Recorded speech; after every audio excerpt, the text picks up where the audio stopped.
Hi friends, welcome to learning academy Kannada YouTube channel. ಮೊದಲೊಬ್ಬರು ನಮ್ಮದು YouTube channel ನೋಡ್ತಾ ಇದ್ದಾರೆ ಅಥವಾ ಇಲ್ಲಿವರೆಗೂ ಸಬ್ಸ್ಕ್ರೈಬ್ ಮಾಡದೇ ಇದ್ದರೆ ಸಬ್ಸ್ಕ್ರೈಬ್ ಮಾಡಿ ಮತ್ತು ಸಪೋರ್ಟ್ ಮಾಡಿ ಅಂತ ಹೇಳ್ತಾ ಇವತ್ತಿನ ಒಂದು ವಿಡಿಯೋ ಬಂದುಬಿಟ್ಟು ಏನಪ್ಪ ಅಂತಂತಂದರೆ, ಕರ್ನಾಟಕ ಫಾರೆಸ್ಟ್ ಡಿಪಾರ್ಟ್ಮೆಂಟಲ್ಲಿ ಮತ್ತೊಂದು ನೋಟಿಫಿಕೇಷನ್ ಇದೆ.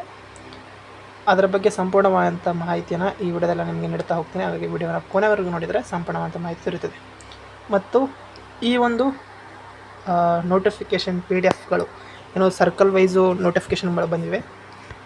ಎಲ್ಲ PDF ಸಹ ನಮ್ಮೊಂದು ಟೆಲಿಗ್ರಾಮ್ ಗ್ರೂಪಲ್ಲಿ ಹಾಕಿದ್ದೀನಿ. ಎಲ್ಲರೂ ಸಹ ಈ ಒಂದು ವಿಡಿಯೋದ ಡಿಸ್ಕ್ರಿಪ್ಷನ್ಲಿರುವಂಥ ಲಿಂಕ್ ಮೂಲಕ ನಮ್ಮ ಟೆಲಿಗ್ರಾಮ್ ಗ್ರೂಪಲ್ಲಿ ನೀವು ಈ ಒಂದು ನೋಟಿಫಿಕೇಷನ್ ನೋಡ್ಬೋದು.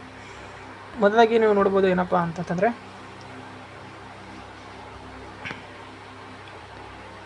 ಶಿವಮೊಗ್ಗ ವೃತ್ತದಲ್ಲಿರುವಂಥ 9 ಆನೆ ಕಾವಾಡಿಗ ಹುದ್ದೆಗಳಿಗೆ ಒಂದು ನೋಟಿಫಿಕೇಷನ್ ಇದು. ಟೋಟಲಾಗಿ ಹುದ್ದೆಗಳು ಬಂದುಬಿಟ್ಟು 57 ಹುದ್ದೆಗಳಿವೆ ಸ್ನೇಹಿತರೆ.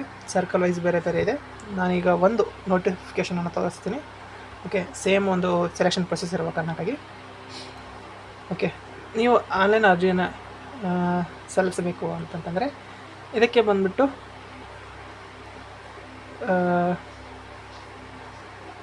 ಇದಕ್ಕೆ ಯಾವುದೇ ರೀತಿಯಾದಂಥ ಏನಪ್ಪ ಅಂದರೆ ನೋಡ್ಬೋದು ನೀವು, ಯಾವುದೇ ರೀತಿಯಾದಂಥ ಒಂದು ಆನ್ಲೈನ್ ಅಪ್ಲಿಕೇಶನ್ ಇರಲ್ಲ. ಓಕೆ, ಇದಕ್ಕೆ ನೀವು ಆಫ್ಲೈನ್ ಮೂಲಕ ಅಪ್ಲಿಕೇಶನ್ನ ಸಲ್ಲಿಸಬೇಕಾಗತ್ತೆ.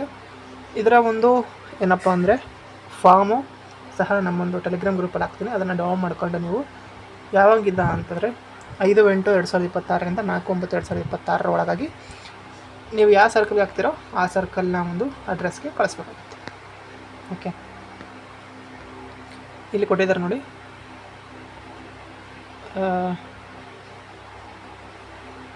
ನಿಮಗೆ ಅರ್ಜಿ ಸಲ್ಲಿಸಲು ಪ್ರಾರಂಭ ದಿನಾಂಕ 5/8/2026 3/9/2026 ವೇತನ ಶ್ರೇಣಿಯನ್ನು ಸಹ ನೀವು ನೋಡ್ಬೋದು. ಮತ್ತು ಕೆಟಗರಿ ವೈಸು ಎಷ್ಟು ಹುದ್ದೆಗಳಿವೆ ಅಂತಲೂ ಸಹ ನೀವು ಇಲ್ಲಿ ನೋಡ್ಬೋದಾಗತ್ತೆ.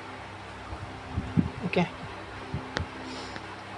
ಇಲ್ಲಿ ಬಂದುಬಿಟ್ಟು ಏನಪ್ಪ ಅಂತಂದರೆ ಅರ್ಹತೆಯನ್ನು ಸಹ ನೀವು ನೋಡ್ಕೊಳ್ಳಿ. ಮೇನ್ ಇಂಪಾರ್ಟೆಂಟ್ ಇಲ್ಲಿ ಕ್ವಾಲಿಫಿಕೇಷನ್ ಏನಪ್ಪ ಅಂತಂದರೆ ಅವ್ರು ಕೊಟ್ಟಿರುವಂಥದ್ದು ಅನುಭವ ಇರಬೇಕು, ನಿಮಗೆ ಎಕ್ಸ್ಪೀರಿಯೆನ್ಸ್ ಇರಬೇಕು. ಆನೆ ಒಂದು ನಿರ್ವಹಣೆಯಲ್ಲಿ ಎಕ್ಸ್ಪೀರಿಯೆನ್ಸ್ ಇದ್ದವರು ಇದಕ್ಕೆ ಅರ್ಜಿಯನ್ನು ಸಲ್ಲಿಸಬೇಕಾಗುತ್ತೆ.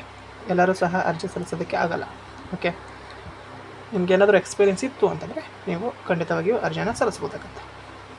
ಓಕೆ, ನೀವು ಏನು ಅನುಭವ ಇಲ್ಲದೆ ಇದ್ದರೆ ಇದಕ್ಕೆ ಏನು ಮಾಡಿದ್ದಾರೆ ಅವರು ಅನರ್ಹ ಅಂತೇಳಿ ತೋರಿಸ್ತಾರೆ ಅಂತ ಆಲ್ರೆಡಿ ಹೇಳಿದರೆ. ಇದಕ್ಕೆ ಏಜ್ ಲಿಮಿಟ್ ಬಂದುಬಿಟ್ಟು ಕನಿಷ್ಠ 18 ವರ್ಷ ಇರುತ್ತೆ. ಓಕೆ, ಇದಕ್ಕೆ ಯಾವುದೇ ರೀತಿಯಾದಂಥ ಒಂದು ಏನಪ್ಪ ಅಂತಂತಂದರೆ ಎಕ್ಸಾಮ್ ಇರಲ್ಲ ಮತ್ತು ಅಪ್ಲಿಕೇಶನ್ ಫೀ ಸಹ ಇರಲ್ಲ. ಡೈರೆಕ್ಟಾಗಿ ಪರ್ಸೆಂಟೇಜು ಸಹ ಇರಲ್ಲ.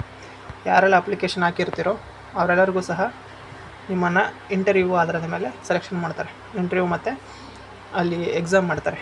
ಆ ನಿರ್ವಹಣೆ ಅನುಭವಕ್ಕೆ ಸಂಬಂಧಪಟ್ಟಿರುವಂಥ ಒಂದು ಎಕ್ಸಾಮ್ ಮಾಡಿ ಅದರ ಆಧಾರದ ಮೇಲೆ ಸೆಲೆಕ್ಷನ್ನ ಮಾಡ್ತಾರೆ. ಓಕೆ, ನಿಮಗೆ ಯಾವುದೇ ರೀತಿಯಾದಂಥ ಒಂದು ಏನಪ್ಪ ಅಂತಂದರೆ ಎಕ್ಸಾಮ್ ಸಹ ಇರೋದಿಲ್ಲ. ಮತ್ತು ನಿಮಗೆ ಯಾವುದೇ ಒಂದು ಕ್ವಾಲಿಫಿಕೇಷನ್ ಏನಪ್ಪ ಅಂದರೆ ಈಗ 10% ಆಧಾರದ ಮೇಲೆ ಯಾವ ರೀತಿ ಇದೆಯೋ ಫಾರೆಸ್ಟ್ ಆ ರೀತಿ ಇಲ್ಲ. ಇಲ್ಲಿ ನೋಡ್ಬೋದು ನೇಮಕಾತಿ ಅಥವಾ ಆಯ್ಕೆ ವಿಧಾನ. ಅಭ್ಯರ್ಥಿಗಳು ಸಂದರ್ಶನ ಪರೀಕ್ಷೆ ಮತ್ತು ಆನೆ ನಿರ್ವಹಣೆಯಲ್ಲಿ ಅನುಭವ ಹೊಂದಿರುವಂಥ ಬಗ್ಗೆ ಗಳಿಸಿದ ಅಂಕಗಳ ಆಧಾರದ ಮೇಲೆ. ಓಕೆ, ಇಂಟರ್ವ್ಯೂ ಮತ್ತು ಆನೆ ನಿರ್ವಹಣೆಯಲ್ಲಿ ಅನುಭವ ಹೊಂದಿರುವಂಥ ಬಗ್ಗೆ ಗಳಿಸಿದ ಅಂಕಗಳ ಆಧಾರದ ಮೇಲೆ ನಿಮ್ಗೆ ಏನು ಮಾಡ್ತಾರೆ ಅಂತಂತಂದರೆ ಮೀಸಲಾತಿ ಅನುಸಾರವಾಗಿ ಸೆಲೆಕ್ಷನ್ನ ಮಾಡ್ತಾರೆ. ಓಕೆ, ಈ ರೀತಿಯಾಗಿ ಮಾಡ್ತಾರೆ ಸ್ನೇಹಿತರೆ. ಇಲ್ಲಿ ಅಪ್ಲಿಕೇಶನ್ ಫಾರ್ಮ್ ಸಹ ಇದೆ ನೋಡಿ. ಇದನ್ನು ನೀವು ಏನು ಮಾಡಬೇಕು ಅಂತಂತಂದರೆ ಪೋಸ್ಟ್ ಆಫೀಸ್ ಮೂಲಕ ಸಲ್ಲಿಸಬೇಕಾಗತ್ತೆ. ಓಕೆ, ಇದು ಪ್ರತಿಯೊಂದು ಸರ್ಕಲ್ ವೈಸು ಸಹ ನೋಟಿಫಿಕೇಷನ್ ಹಾಕ್ತೀನಿ. ಇಂಟ್ರೆಸ್ಟ್ ಇದ್ದ ಕ್ಯಾಂಡಿಡೇಟ್ಸು ಅಪ್ಲೈನ ಮಾಡಿ. Okay, thank you for watching.